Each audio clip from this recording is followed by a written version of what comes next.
So our next speaker is Keith Jervis, and he is the Director of Student Disability Resources here at Penn State. And he is also a proud Penn State Graduate School 1984 graduate.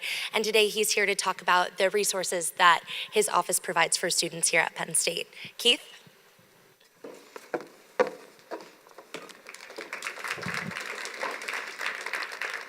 Good afternoon, and thank you for inviting me. I'm Keith Jervis. I'm the Director of Student Disability Resources. We're located right across the street in the Hub building, across from the Hub building. And Buki building is really a great building in the sense that there's a lot of other parts of Penn State that articulate with what we do. The Veterans Affairs, of course, is on the second floor. We have global programs on the fourth floor. Brian, of course, is on the first floor with us. But many people don't know that our office is even there or come in to see us. So this is the accessible entrance. It's on the side of the building. One day I saw a gentleman dragging his walker up the steps, trying to access Buki building, where our services are located.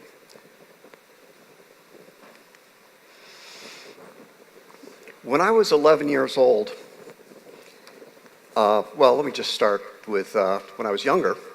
Before that time, I loved to try to read, but I didn't read well. And words just seemed to swim in front of my eyes like looking through a kaleidoscope. It took me an entire year to read the first book I read. When I was 11 years old, my guidance counselor called in my mother for a conference and informed her that I was reading at a second grade level. My mother said, "We'd hoped Keith would go to college." My guidance counselor said, "He'll be lucky to finish high school." At that time, there weren't many specially designed programs to help students such as myself with learning to read. But I happened to live in a community of educators that my parents were able to find that tested me and determined that I had dyslexia.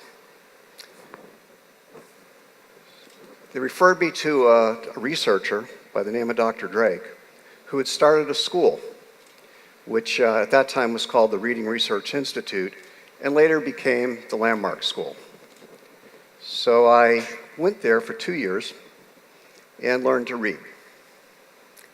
But I didn't learn to read quickly.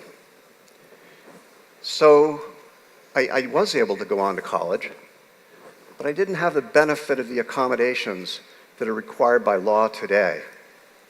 Those laws wouldn't be available until several years after I graduated.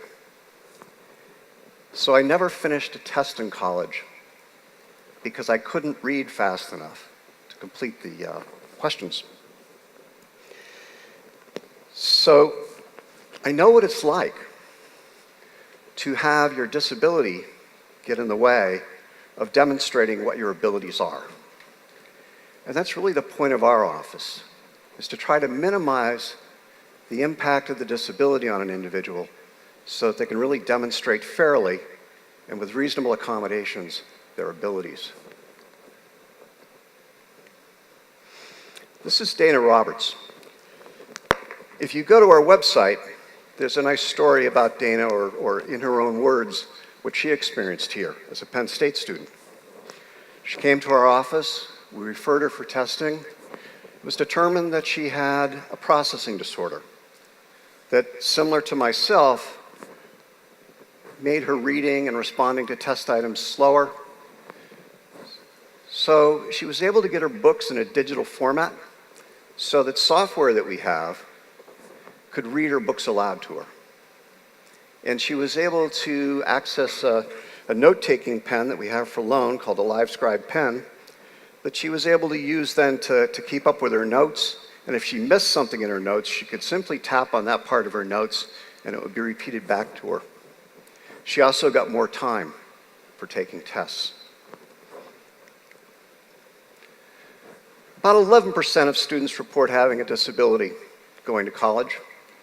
We only see about 4% of those students. it's likely that there's far more than 11% of students, given the percentage of individuals that experience depression and anxiety. And those students may also benefit from accommodations from our office. So one thing that probably makes me different from some of the other speakers today is that there's actually laws that define the rights and very different ways in which a disability is determined. So disability is kind of unique from some of the categories that might have been presented today, in the sense that at times it's been a scientific or a medical or rather than a cultural experience. And so we're bound by trying to follow some of these parameters that exist to determine what a disability is. But what you should know is that we don't look at disability as a category. Categories such as anxiety, depression, learning disability, ADHD, give us a common language to understand something, but we really want to focus on what is the functional impairment that disability might present, so that we can then focus on strategies that can help us to mitigate the effects of the disability. So it's such things as seeing, hearing, walking, and importantly in college, thinking, concentrating, reading, and social functioning. It must be a significant, and this is where the legal part of things sort of come in, a significant restriction when compared to other individuals and other individuals' experience.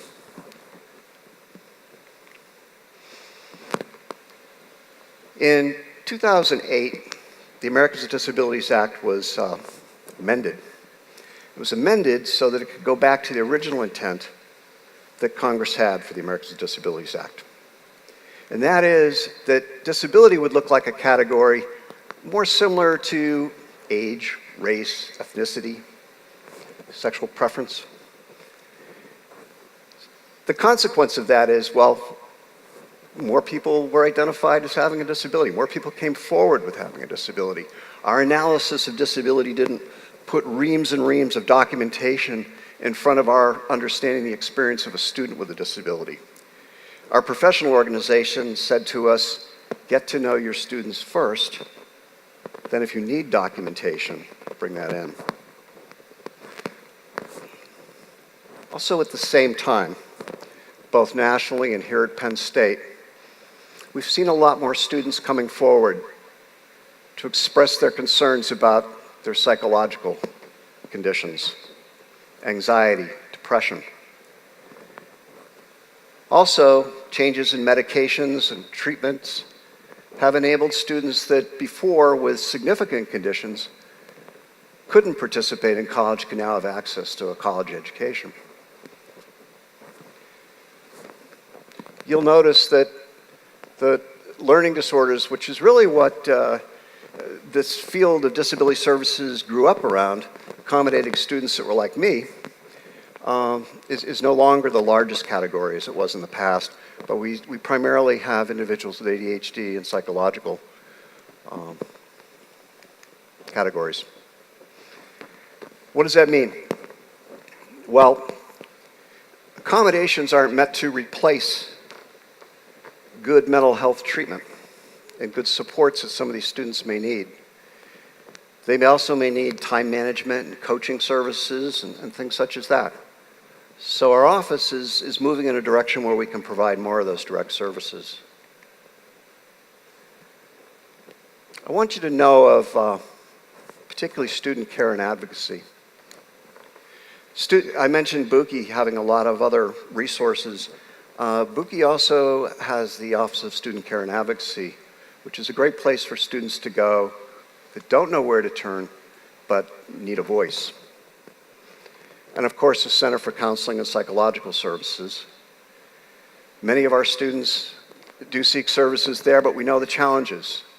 And the challenges are that as a university, we can't possibly have enough of these sort of services for everyone. So we also need to develop ways in which to, I call it a three-legged stool approach, develop ways in which we can support each other, as well as make sure that folks are getting into places where they're safe. So if you have concerns, help somebody to get to where they can be safe. On every one of your syllabi, there's a statement. This should direct you to our office if you need accommodations, and it also will direct you to our website for information.